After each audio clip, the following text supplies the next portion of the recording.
जय गुरुदेव। श्री गुरु जी के परिवार में उनकी पत्नी हैं, जिन्हें हम लोग माता जी कहते तथा पूरे आदर भाव से देखते हैं। एक कन्या है जिसका नाम प्रज्ञा है। वह बड़ी योग्य तथा प्रतिभावान हैं।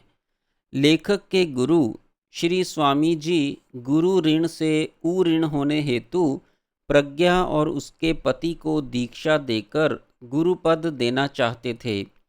लेकिन स्वामी जी ने जब दीक्षा के समय निश्चित किया तब वह गर्भवती थीं, अतः केवल उनके पति श्री A.N. चटर्जी को ही दीक्षा दी गई।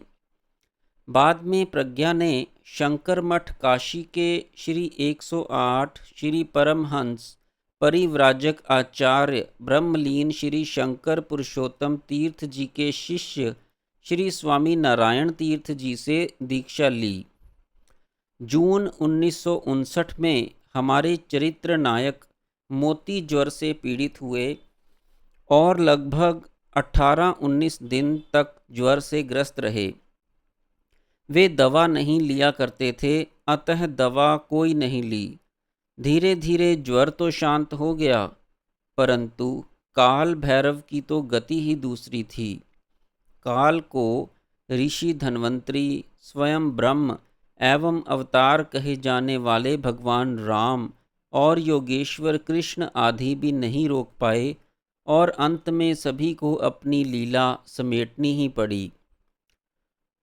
25 जून को लगभग सायं 4 बजे आपने रोगशैया से उठकर गंगा जल में स्नान किया और नए वस्त्र धारण किए।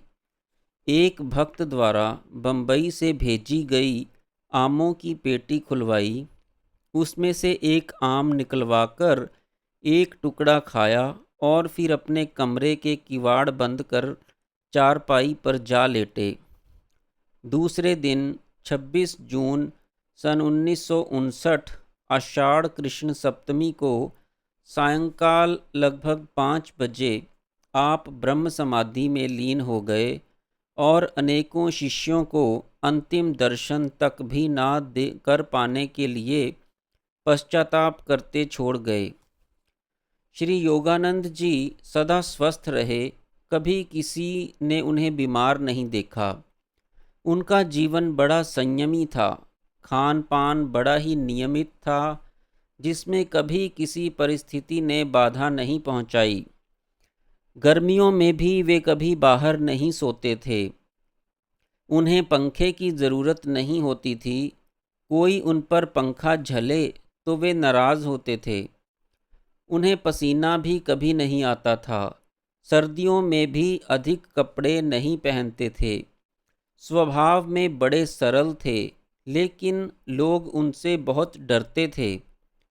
जितनी उनकी रुचि देखते, लोग उतनी ही बातें करते थे। लोगों की धारणा थी कि वह बड़े क्रोधी हैं, शिष्य को हानि पहुंचा देते हैं, लेकिन ऐसा था नहीं। वे क्रोधी तो थे ही नहीं, परंतु अनुशासन के पालन में कठोर अवश्य थे। उन्हें शिष्य द्वारा गुरु की अवज्ञा सहन नहीं होती थी, क्योंकि उन्होंने भी कभी अपने गुरु की अवज्ञा नहीं की थी।